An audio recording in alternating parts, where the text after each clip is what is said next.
after the covenant.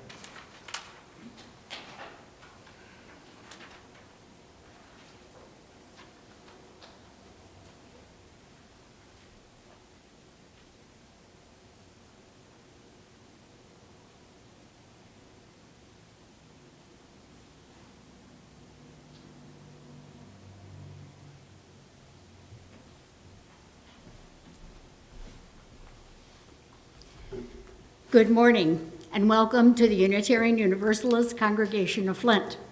If you're new to us, let me tell you a bit about our tradition. As a non-creedal faith, you will find humanist, atheist, agnostic, pagan, Buddhist, Jewish, Muslim, Christian, and other spiritual pathways represented in our congregations.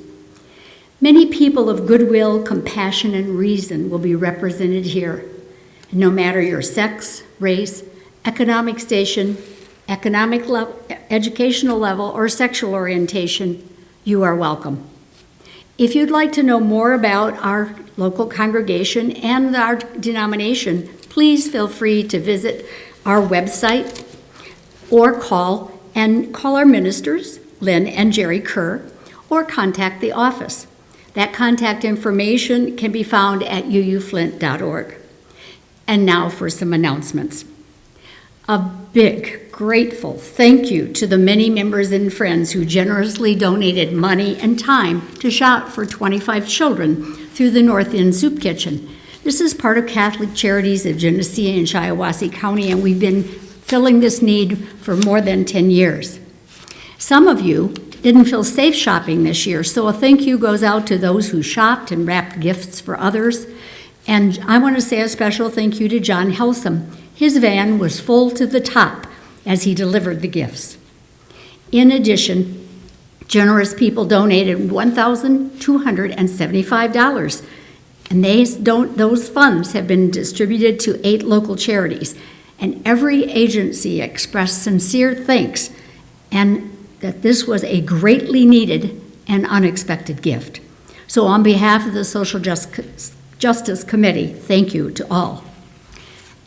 Ruth Straw is collecting funds for our staff gifts, and this is not a deductible expense, so a check made out to Ruth can be mailed to 6580 Kings Point Road, Grand Blanc, Michigan, 48439, or it can be sent or left in the church office.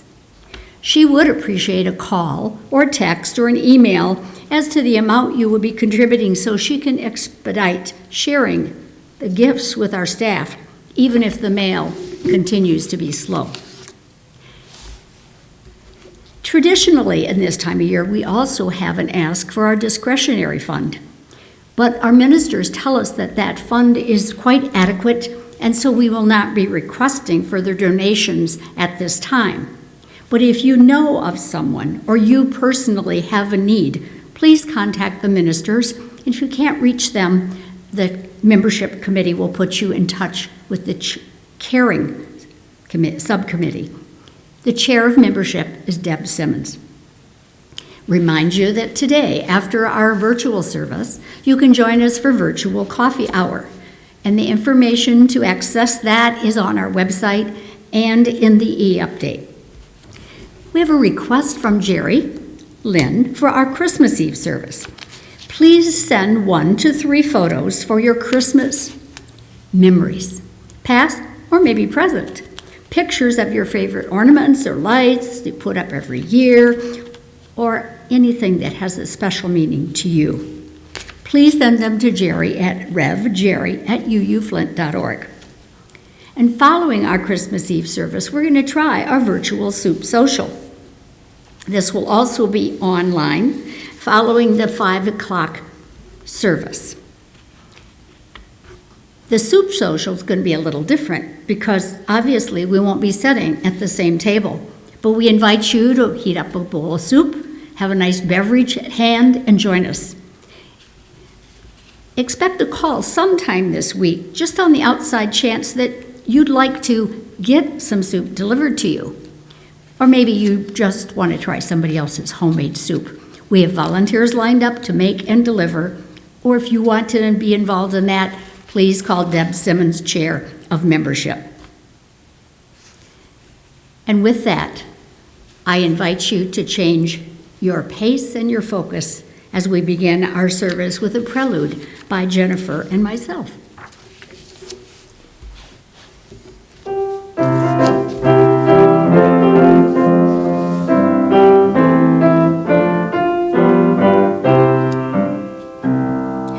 You better watch out, you better not cry, you better not pout, I'm telling you why. Santa Claus is coming to town. He's making a list and he's checking it twice. Gonna find out who's naughty and nice. Santa Claus is coming to town. He sees you when you're sleeping. He knows when you're awake. He knows if you've been bad or good, so be good for goodness sake. Oh, you better watch out, you better not cry, you better not pout, I'm telling you why. Santa Claus is coming to town.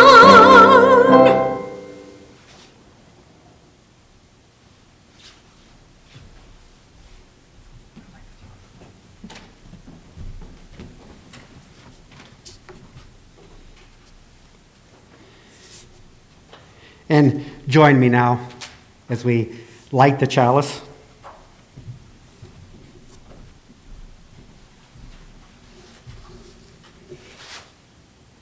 In the bleak and cold winter, we gather ourselves into light, the fire to warm our spirits, to kindle the flame of love and hope.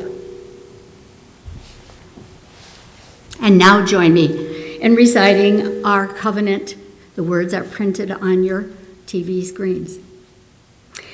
Recognizing the richness of diversity, the beauty and wonder of shared worship, and the transforming power of love and service, we gather as a sacred, intentional community to freely seek knowledge and truth, to celebrate the fullness of life, and by our actions to increase goodness and justice.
Good morning.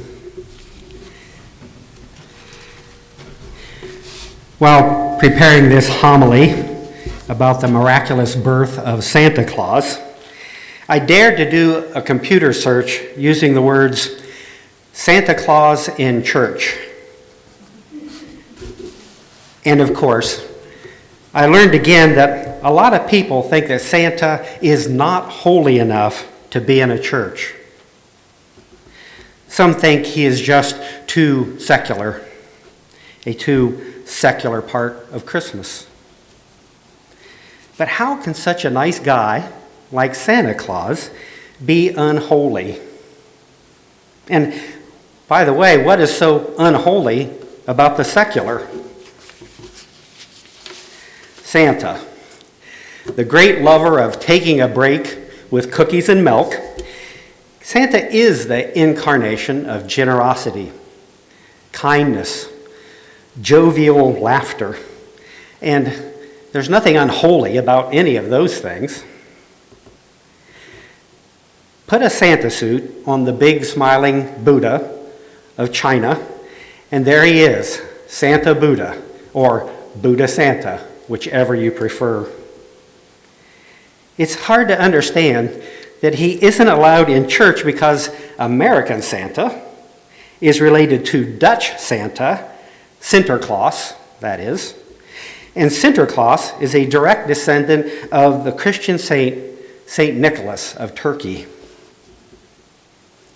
Saint Nick helped the poor, and our modern Santa is really a lot the same. Is he unholy because he advertises Coca-Cola to make a buck in the off-season? Is that it? We know that like the original St. Nicholas, Santa doesn't care if children are rich or poor. He loves them just the same, just like Gene Autry said in his famous Christmas song. And we know in our hearts that is true. He Santas and she Santas and Santas of every race and ethnicity also dress up in elaborate, colorful costumes to delight little children. That seems like acceptable behavior for a church, at least to most of us. People create Santa naturally. They see a generous, loving person like good King Wenceslaus of 14th century Bohemia, or St. Nicholas of 4th century Turkey, and then they create a glowing story about that generous, benevolent person. Their goodness rings a note inside of people because it's inside of them too, and they don't want that person to be forgotten. And so, people grow a lovely, life-giving myth about the liberal giver of gifts, and they share it naturally with their children. This story, this myth, has its own iconography too. The main icon, the primary statue, religious statue, venerating this person, venerating them because people love this secular Santa. And this icon is sitting on lawns all across America.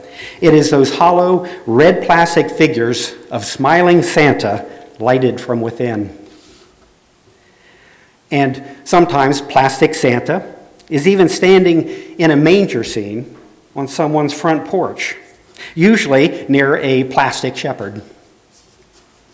I've seen this several times, and you can now get Santa in the Manger on Amazon.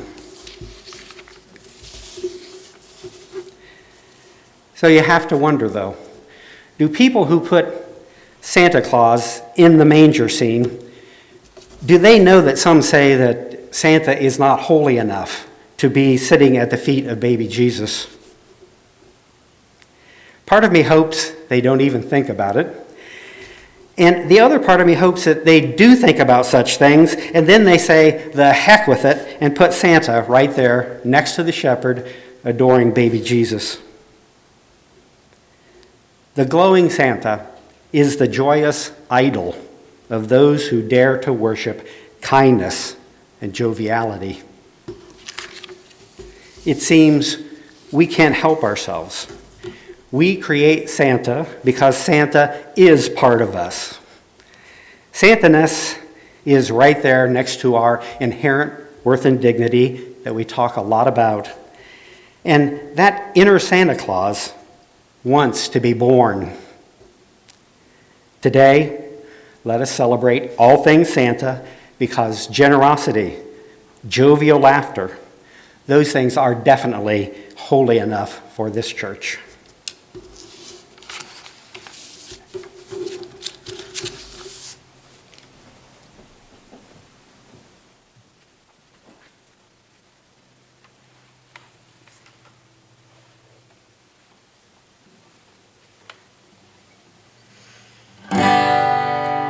Good King Wenceslas looked out on the feast of Stephen, when the snow lay round about, deep and crisp and even.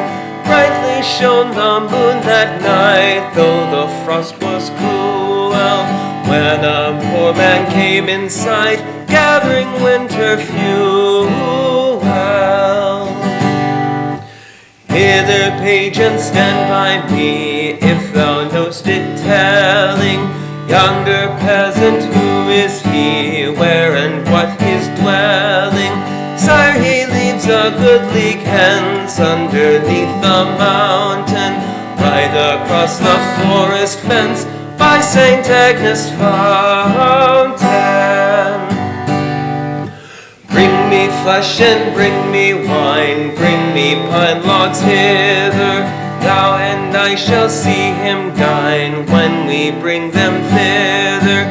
Page and monarch, forth they went together, through the rude wind's wild lament, and the bitter weather. Sire, the night is colder now, and the wind grows colder, fills my heart, I know not how, I can go no longer. Mark my footsteps, my good page, tread thou in them boldly, thou shalt find the winter's rage flees thy broad less coldly. In his master's steps he trod, where the snow lay dinted, heat was in the very sod, which the saint had printed. Therefore, Christian men, be sure, rank or wealth possessing, you know will now bless the poor, shall yourselves find blessing.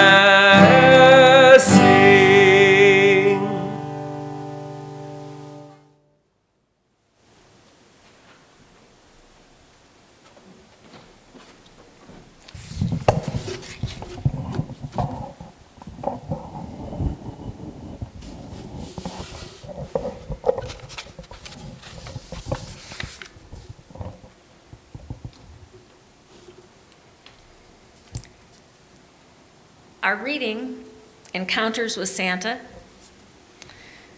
is from Reader's Digest. Last year, when our 3-year-old great-granddaughter Kylie was taken to see Santa Claus, she made sure to give him her wish list of toys. A week later, she ran into a different Santa Claus in a mall. He stopped to ask her what she wanted for Christmas. Kylie was appalled and let him know, "If you can't remember what I told you last week, how are you going to remember on Christmas Eve?" Mary from Milwaukee, Wisconsin. Years ago, drowning in too many responsibilities, I found myself devoid of any Christmas spirit. One day, I stopped at a red light, and as I sorted through my long list of onerous tasks, a beat-up sedan pulled up next to me. Behind the wheel was Santa Claus, belting out Neil Diamond's Sweet Caroline. The man did not have a care in the world.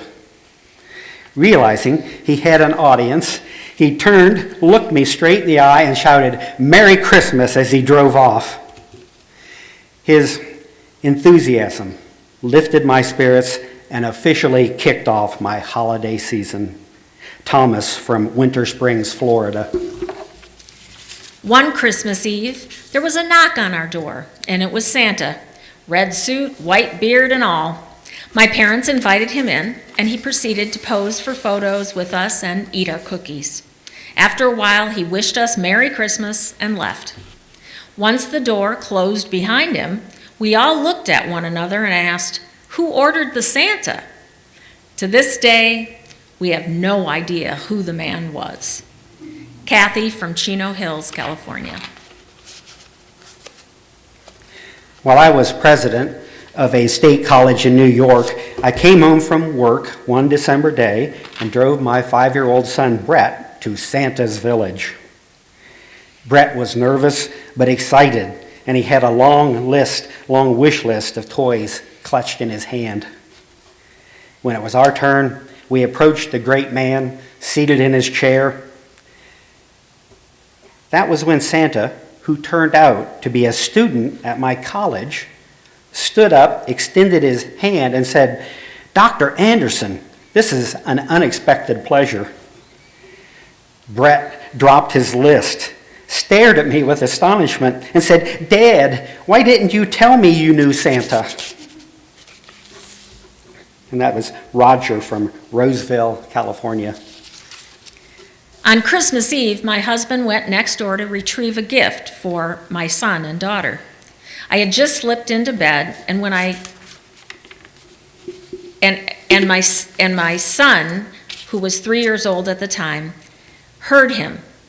He clung to me, nervously excited that Santa was in the house. We waited in silence for a few minutes until my son whispered, "Too bad Daddy can't be here." Connie from West Lafayette, Indiana. It was December 1935, during the Depression. Although she was a single mother of 3 with little money, Mom never turned away any hungry person who came to the door.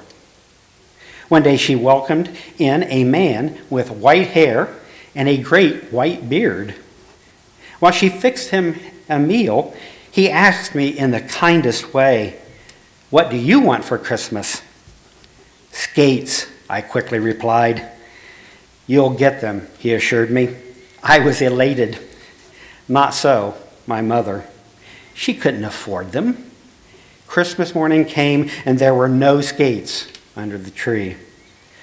Mother tried to explain that I wouldn't be getting them, but I knew differently. I ran to the front door, threw it open, and there on the porch was a pair of skates. My mother later told me that a family friend had left them there for me, but I knew it was Santa. When I was 8, I attended a Christmas party with my mother, since Daddy was working late. Unfortunately, I had a terrible headache and begged her to take me home. She said she would, but only after Santa had passed out our gifts. Then Santa arrived. When he called my name, I sat on his lap. And that's when I saw the distinctive mechanic's hands covered with grease and calluses.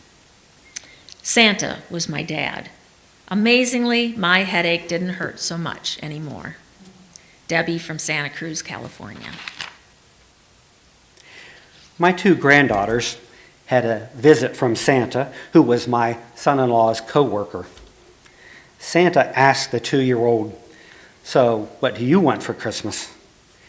Before the shy little girl could give an answer, her 4-year-old sister gave it for her. "Santa wants me to have a Barbie doll." That's from Brenda, Salisbury, North Carolina. My 6-year-old granddaughter attended a Christmas party where Santa was the honored guest.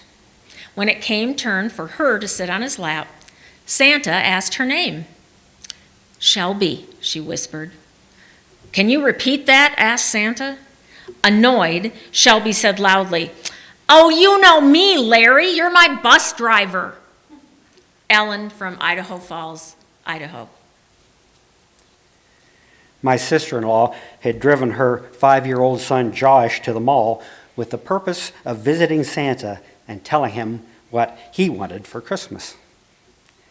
After parking the car, they got as far as the entrance when Josh stopped, threw out his hands to block their path, and announced, "Wait, I forgot the toy catalog."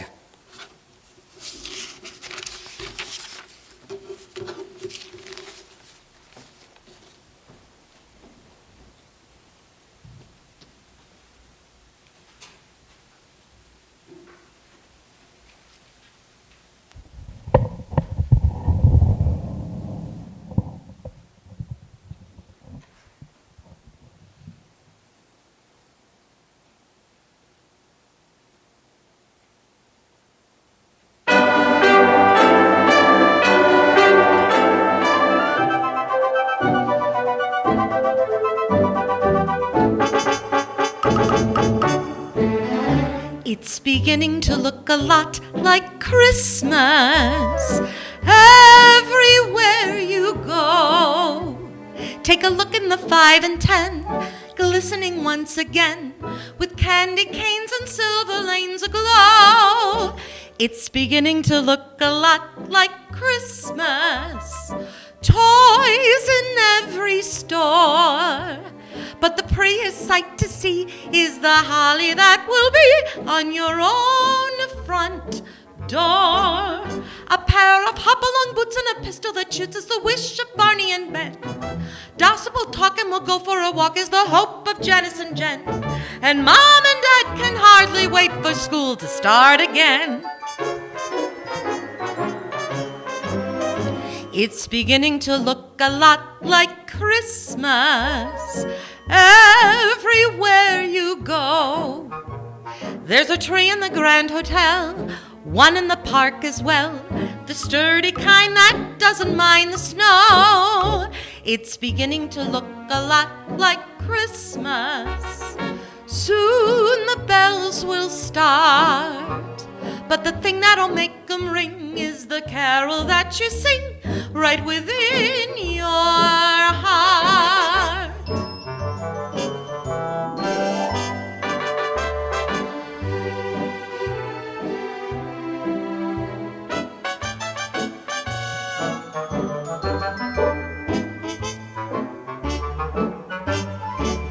A pair of hop-along boots and a pistol that shoots is the wish of Barney and Ben.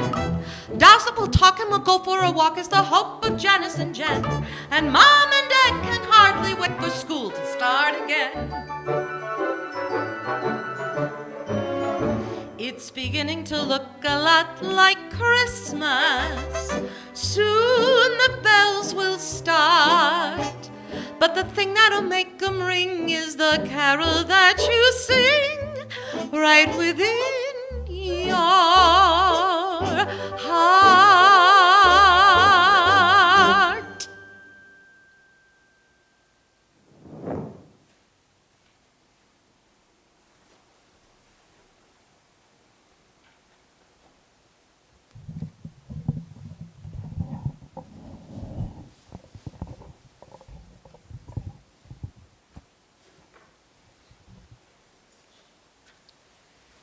I'd like to tell you the story, One Christmas by Truman Capote, and I'll tell it in 2 parts.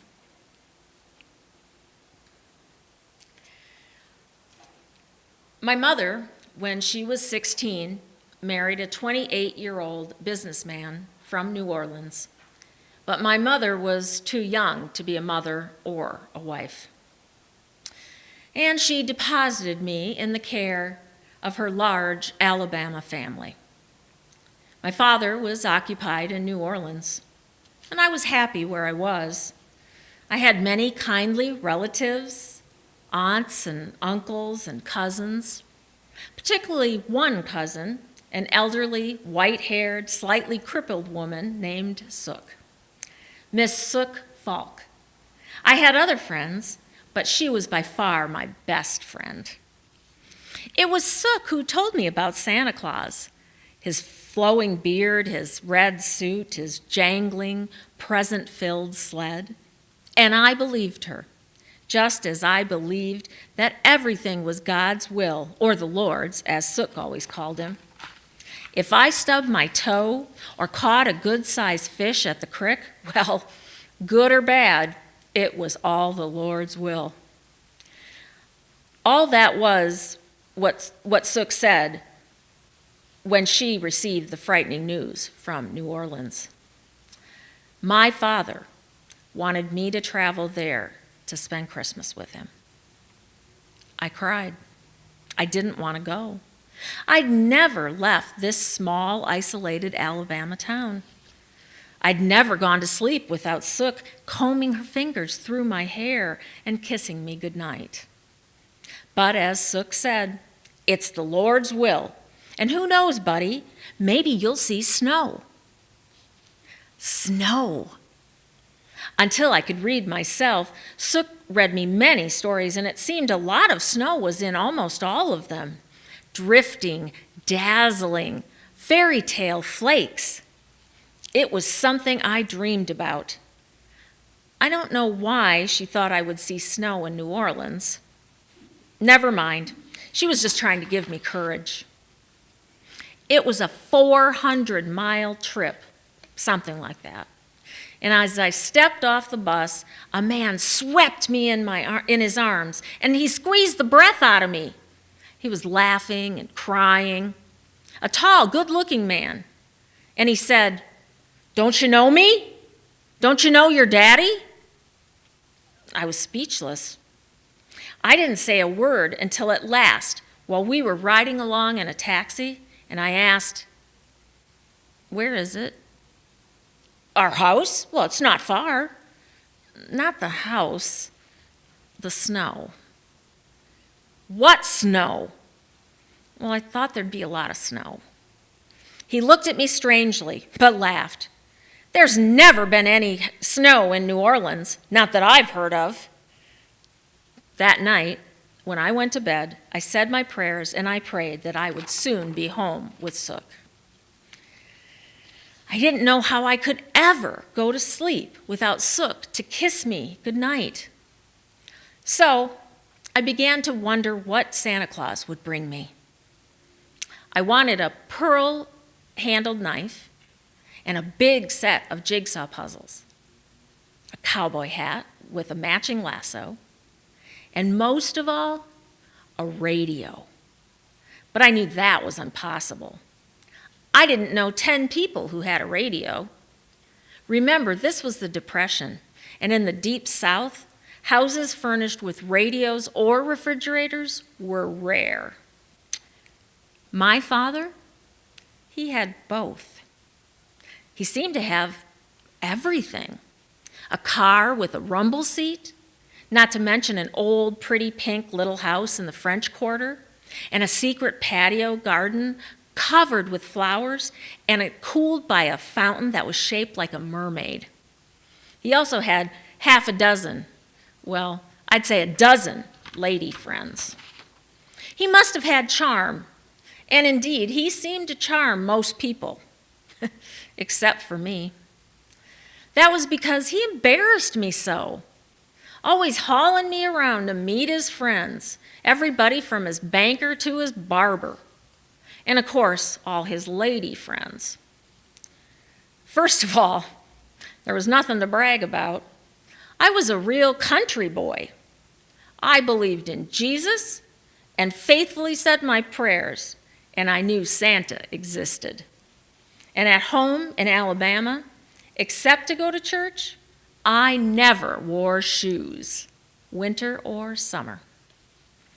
Well, it was pure torture being pulled along the streets of New Orleans in those tightly laced, hot as hell, heavy as lead shoes.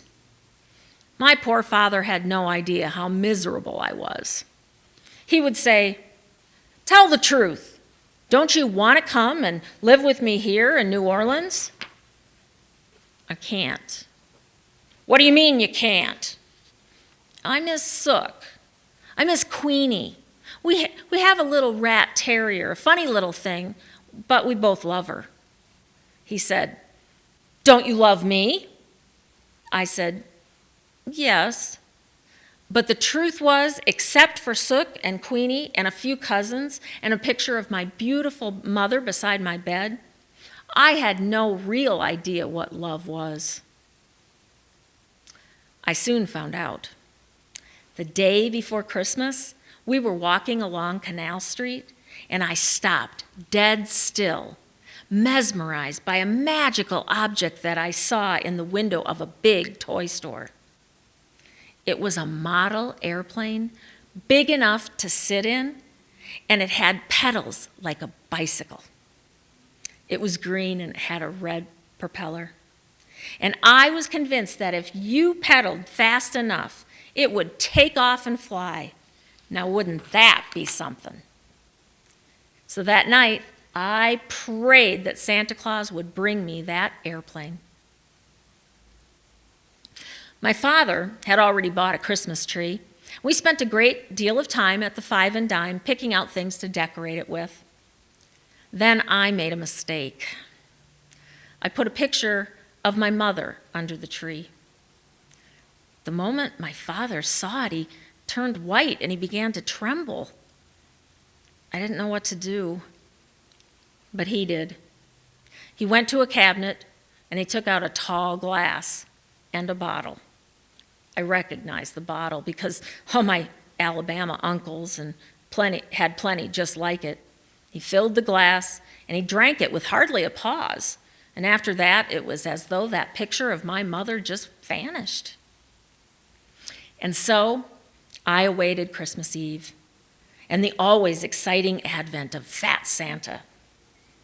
I had never seen the belly-swollen giant flop down the chimney. My cousin Billy Bob, who was a little mean runt, he said it was a lot of hooey. "My foot," he said. "Anybody who would believe there was a Santa Claus would believe a mule is a horse." But I said, there is a Santa Claus, because what he does is the Lord's will, and whatever is the Lord's will is the truth. And Billy Bob, spitting on the ground, walked away and said, "Well, looks like we got another preacher on our hands." I always swore I'd never go to sleep on Christmas Eve. I wanted to hear the prancing dance of reindeer on the roof and to be right there to shake hands with Santa Claus. And on this particular Christmas Eve, nothing, it seemed to me, would be easier than staying awake.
My father's house had 3 floors and 7 rooms. It could have been mistaken for the house of a very rich man. Rather, it was the place of a man with an appetite for elegance. To a poor but happy barefoot boy from Alabama, it was a mystery how he managed to satisfy that desire. But it was no mystery to my mother, who once shouted at me, "So you don't know how he lives so well?" His wives. Think of the whole long string of them, all widows, all rich, very rich, and all much older than he. Too old for any sane young man to marry. That's why you're his only child, and that's why I'll never have another child. I was too young to have babies. He ruined me. All the while she talked, it reminded me of the strange, haunting party my father had given in New Orleans that Christmas Eve. The patio was filled with candles, and so were the 3 rooms leading off of it. After I had been introduced to the guests and been made much of, I had been sent upstairs, but from the terrace outside my bedroom door, I could watch the party. My father waltzed a graceful lady around the pool that surrounded the fountain. She was graceful, but she was old. I suddenly realized my father was by far the youngest man at the party. Then I saw something that made me blink. My father and his agile partner were embracing, kissing. I was so startled. I was so irate. I ran into my bedroom, jumped into bed, and I pulled the covers over my head. What would my nice-looking young father want with an old woman like that? And why didn't all those people downstairs go home so Santa Claus could come? I lay awake for hours listening to them leave, and when my father said goodbye for the last time, I heard him climb the stairs and open my door to peek at me, but I pretended to be asleep. Several things occurred that kept me awake that night. First, the noise of my father running up and down the stairs. I had to see what he was up to, so I hid on the balcony among the bougainvillea. From there, I could see my father crawling around under the tree, arranging a pyramid of packages wrapped in purple paper and red and gold and green and white. I felt dizzy, for what I saw forced me to reconsider everything. If these were presents intended for me, then obviously they had not been ordered by the Lord and delivered by Santa Claus. No, they were gifts brought and wrapped by my father. Which meant that my rotten little cousin Billy Bob wasn't lying when he told me there was no Santa Claus. The worst thought was, had Sook known the truth and lied to me? No, Sook wouldn't lie to me. She believed. It was just that, well, though she was 60-something, in some ways she was at least as much of a child as I was. When my father finished, I crept downstairs in the parlor. I will have to be the one to tell Sook the truth. And then an anger, a weird malice started spiraling inside me. When the dawn came, I examined the tags attached to all of those presents. They all said, "For Buddy." So I decided to open the packages. It was Christmas morning. I was awake. So what? Now, I'm not going to bother describing what was inside of them. It was shirts and sweaters and dull stuff like that. The only thing I appreciated was a quite snazzy cap pistol. And then, somehow I got the idea it would be fun to waken my father by firing it. So I did. Bang, bang, bang! He raced out of his room wild-eyed. Bang, bang, bang! "Buddy, what the hell do you think you're doing? Stop that!" I laughed. "Look, Daddy, look at all the wonderful things Santa Claus brought me." Calm now. My father walked into the parlor and hugged me. "You like what Santa Claus brought you?" I smiled at him, and he smiled at me. There was a tender, lingering moment, shattered, when I said, "Yes, but what are you going to get me, Daddy?" His smile evaporated. His eyes narrowed suspiciously, and you could see that he thought I was pulling some kind of stunt. But then he blushed, as though he was ashamed to be thinking what he was thinking. He patted my head, and he coughed and said, "Well, I thought I'd wait and let you pick out something you wanted. Is there anything particular you want?" I reminded him of the airplane we had seen in the toy store. Oh, yes, he remembered the airplane and how expensive it was. Nevertheless, the next day I was sitting in that airplane while my father wrote out a check for a happy salesman. There had been some argument about shipping the plane to Alabama when I left, but I was adamant. But I wasn't free of New Orleans yet.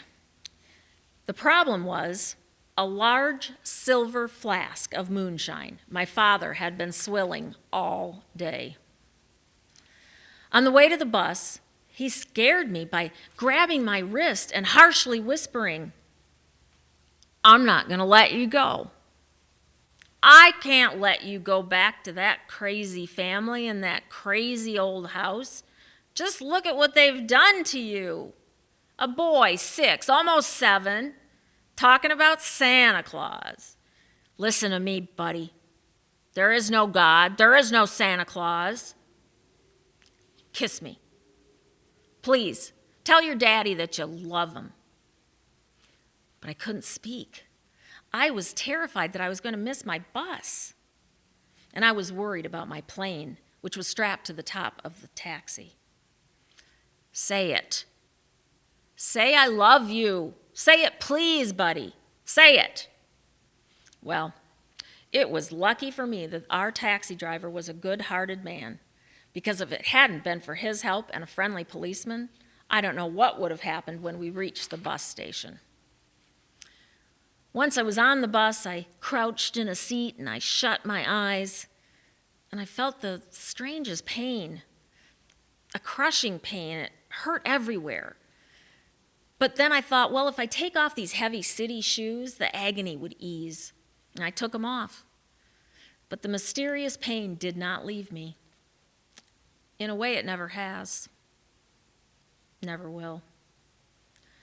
12 hours later, I was home in bed. The room was dark. Sook was sitting beside me, and I tried to tell her everything and only stopped when I was hoarse as a howling dog. And she stroked my hair. And she said, "Of course there's a Santa Claus. It's just that no single somebody could do all he has to do. So the Lord has spread that task among us all. That's why everybody is Santa Claus. I am. You are. Even your cousin Billy Bob. Now go to sleep. Count stars. Think of the quietest thing. Like snow. I'm sorry you didn't get to see any." The last thing I remembered was the peaceful voice of the Lord telling me something I must do. And the next day I did it. I went with Sook to the post office, and I bought a penny postcard. That same postcard was found in my father's safe deposit box when he died last year.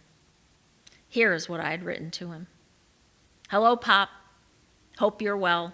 I am. And I'm learning to pedal my plane so fast I will soon be in the sky. So keep your eyes open. And yes, I love you, buddy."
We invite you to our time for generosity.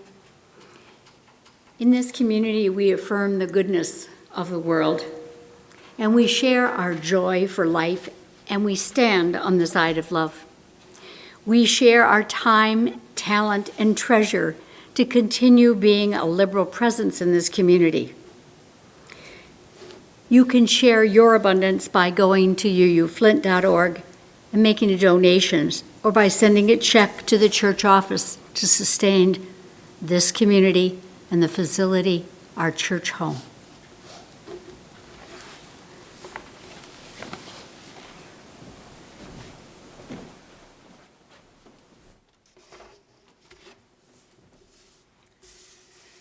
Christmas gift suggestions.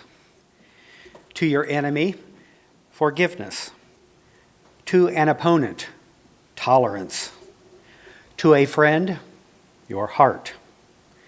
To a customer, service. To all, charity. To every child, a good example. To yourself, respect. Let us go in peace and love.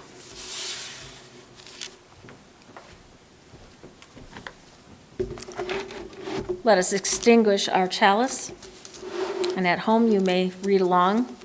We extinguish this flame, but not the light of truth, or the warmth of community, or the fire of commitment. These we carry in our hearts until we are together again.